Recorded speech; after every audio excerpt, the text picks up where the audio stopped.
Somebody who has deep knowledge of the situation in Ethiopia is Dr. Awol Allo, who's a senior lecturer at the School of Law at the University of Keele in the United Kingdom. He joins us now live. Thanks very much indeed for joining us. Always good to talk to you. So we've got the election behind the Prime Minister. He's got a new government. Do you think this is what's emboldened him for this new surge? Well, I think the temporary pause that we saw for a few months before the formation of the new government seemed to be part of consideration by the government to buy time. I think even the so-called unilateral ceasefire that the government announced a few months ago was also part of the government's plan to buy some time to regroup and then launch an attack. So I think, while a lot of people expected that the Prime Minister would somehow moderate his voice and reach out for peace and a peaceful resolution to the broader conflict within the country, I think what we heard from the Prime Minister is a more toughening of the rhetoric and an even greater determination to resolve this conflict by way of war than dialogue. Why does he think that he'll be successful this time around? We saw images of captured Ethiopian National Defense Force soldiers being paraded by the TPLF in Mekelle not too long ago. What do you think has changed? Is he bringing the full might of the Ethiopian military this time around? Well, I think Ethiopia used the full might of the Ethiopian military alongside associated militia forces from the Amhara region and also with the support of the Eritrean defense forces. So it's not because the entire arsenal of the Ethiopian military was not deployed that Ethiopia lost in the first round of the war. It's because there wasn't a serious military planning when Ethiopia intervened. But also, I think what we saw was a significant commitment and determination on the part of the Tigrayans to defend themselves. What has changed now is not really clear. I think one thing that we know for sure is that the language of compromise, the language of a negotiated settlement is not part of Ethiopia's political lexicon. Historically, if you ask me a moment in history when fighting groups, different factions resolve their differences through political negotiation, it's very difficult to come up with a single example in the case of Ethiopia. So this is a highly violent society that prides itself on its ability to subdue its adversaries, its enemies, through force and violence. And I think that is what you see comes through in various addresses, speeches, and statements that are made by the government and key influential individuals within the government.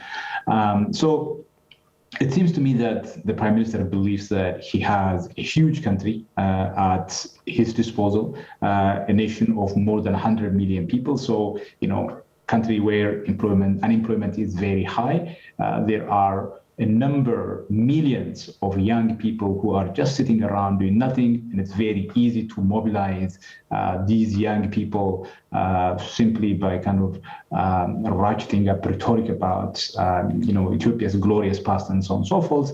But a lot of them also would consider this as an opportunity for a military, related job where they can support their families and so on. So there is this at his disposal. But also, of course, Ethiopia is a state. It has relations with other governments. It can make promises and undertakings. Even as the government is under considerable international pressure where the economy is really suffering significantly. So, the Prime Minister also thinks that he can subdue this group, and he thinks that the only way he can realize his vision of making Ethiopia one in the way he sees oneness is by subduing this group, because he sees this region as the last frontier in this battle for the control of Ethiopia's future. So it's all of these factors, I think, that is animating the decision to go back to war again. Is this conflict winnable by war, or is he going to find himself in a Vietnam-type situation where it just carries on and there's endless loss of life? He's already losing international respect, and sanctions are being imposed. This certainly won't leave him with much public face. Absolutely. I mean, it was very clear from the very beginning that this is not a winnable war. Neither side could deliver a knockout blow. The Tigray regional government is a regional government of some 6 to 7 million people, and the sheer size of the Ethiopian state and its ability to mobilize manpower means that it is very difficult for Tigrayans alone to defeat Ethiopia, the Ethiopian state. Maybe over the course of time, because of grievances in other parts of the country, particularly in the Oromia regional state, where the Oromo Liberation Army is fighting against the government, and there are talks of an alliance between the Tigray forces and the Oromia Liberation Army. That over a long period of time could result in the weakening of the Ethiopian army and ultimately probably the fall of the state. But I don't think in the short term there is the likelihood of Tigrayans defeating Ethiopia. But at the same time, the Ethiopian government could not, under any circumstances, defeat and force Tigrayans into complete submission, because historically these are people who fought against the Derg regime, a government that is committed to more or less similar ideological vision as the current government is. And in fact, I think you can call this government Derg 2.0. That government fought against the Tigrayans and the Eritreans for 17 years. Despite having the largest military in Africa, it did not defeat them. And historically, there is no precedent in which the central government defeated the various groups that are fighting for autonomy, for self-government, and so on and so forth. It never happened. It's possible for the government to weaken them, but the government has never historically eliminated these groups. And I think in the case of Tigrayans, there is very little reason to believe that the government could do that. In fact, the fact that, in a matter of 6-7 months, the Tigrayans were able to force not just the Ethiopian military, but also the militias and the Eritrean forces from their territory, suggests that now we are looking at a different kind of force relations between the central government and the regional government. So you're absolutely right in that this is unwinnable, and I think people, the civilian population, will pay very heavily. We're already seeing massive starvation in the Tigray region. The economic fallout is hurting the country, and ultimately it is the poor that will pay for the decisions made by powerful elites.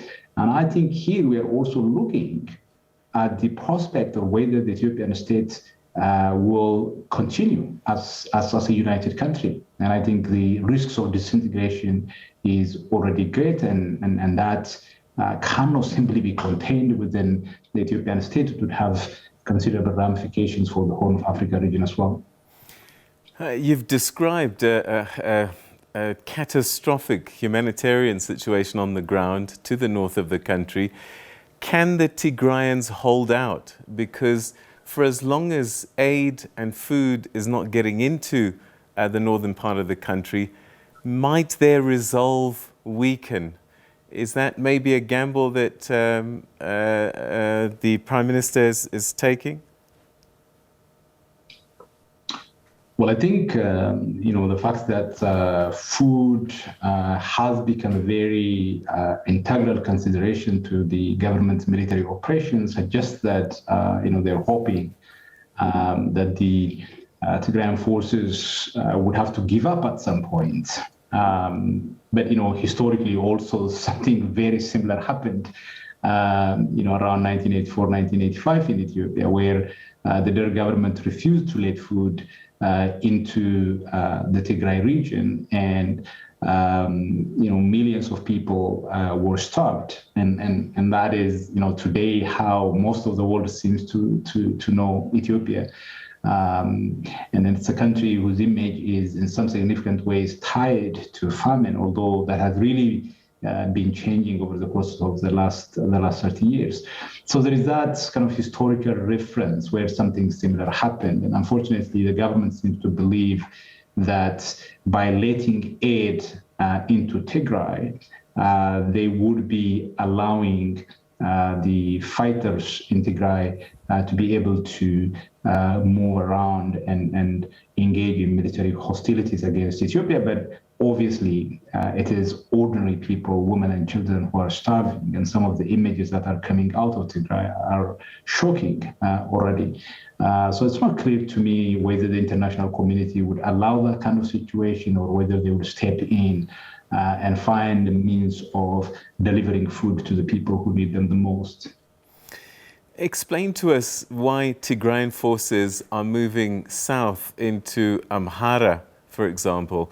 If their struggle is about Tigray and the Tigray region, why are we seeing them moving out of the region? Yeah, so once this became a war where you have Amhara regional forces and the federal government today, for example, occupy part of what was before this war integral part of Tigray territory.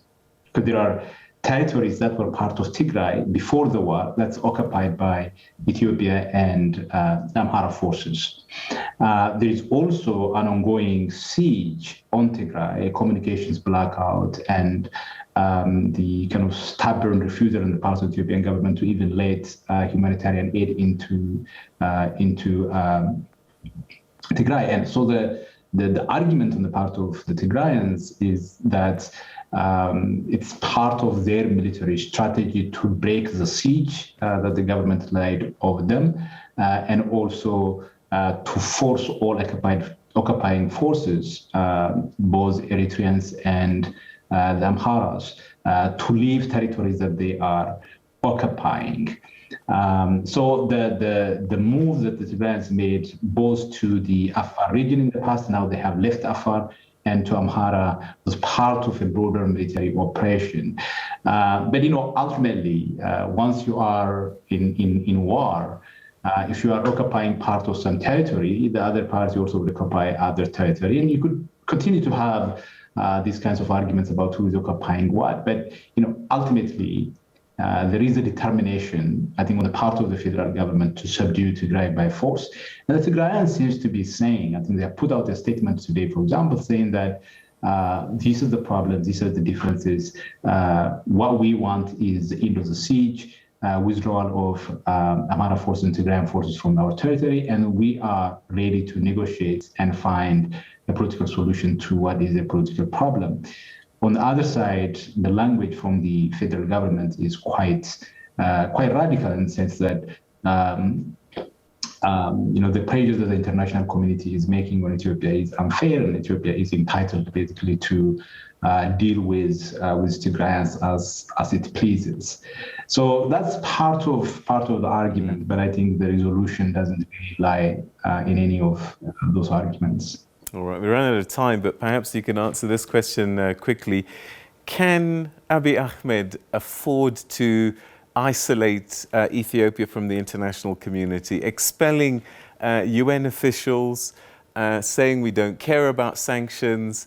Is that something that Addis can afford to do?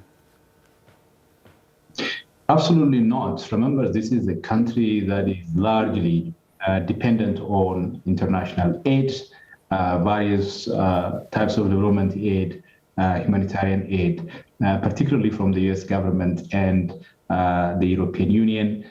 It's a country whose economy has been growing until recently, but because of the behavior of the federal government now, that periodic, that continuous growth that the country saw is now is being rolled back, and inflation is extremely high, and people are paying considerable price for that.